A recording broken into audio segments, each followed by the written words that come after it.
नमस्ते, प्रणाम, जय श्री राम। चलिए सुनते एक प्यारा सा बन्ना गीत। मंडप में गाते हैं इसे। जैसा भी लगेगा कमेंट करके जरूर बताइएगा। वीडियो को लाइक करिएगा, शेयर करिएगा और चैनल को सब्सक्राइब नहीं किए तो प्लीज सब्सक्राइब कर लीजिएगा। धन्यवाद। शुरू करते हैं। बहुत ही प्यारा गीत है, सुनिएगा जरूर। शुरू करते हैं। बन्ना चांद के अजरिया नियर गोर बाड़ा हो।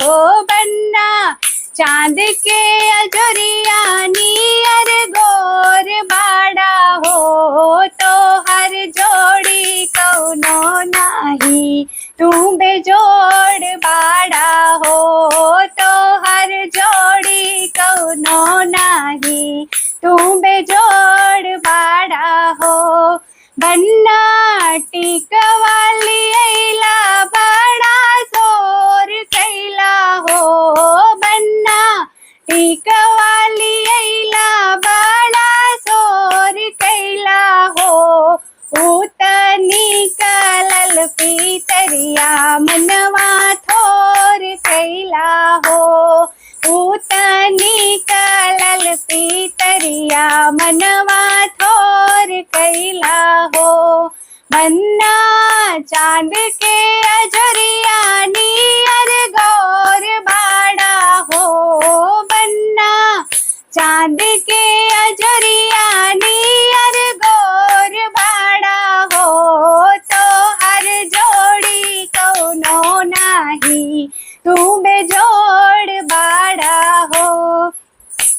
बन्ना नथिया लियला बड़ा जोर कैला हो।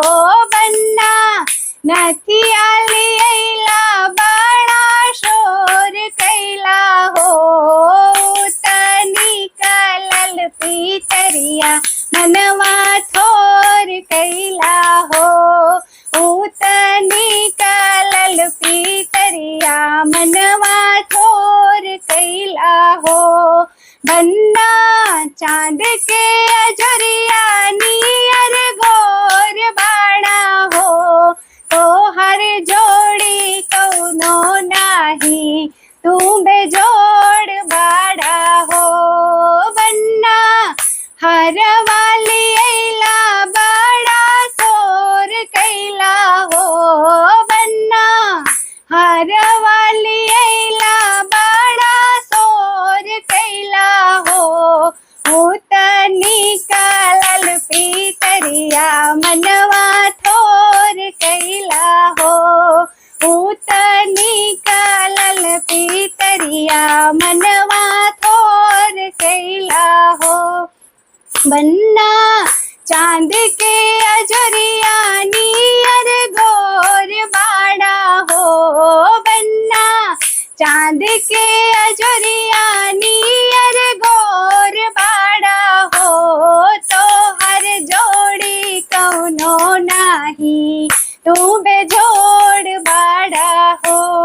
बन्ना कंगना लियला बड़ा सोर कैला हो। बन्ना कंगना लियला बड़ा शोर कैला हो। उतनी कलल पीतरिया मनवा थोर कैला हो। उतनी कलल पीतरिया मनवा थोर कैला हो।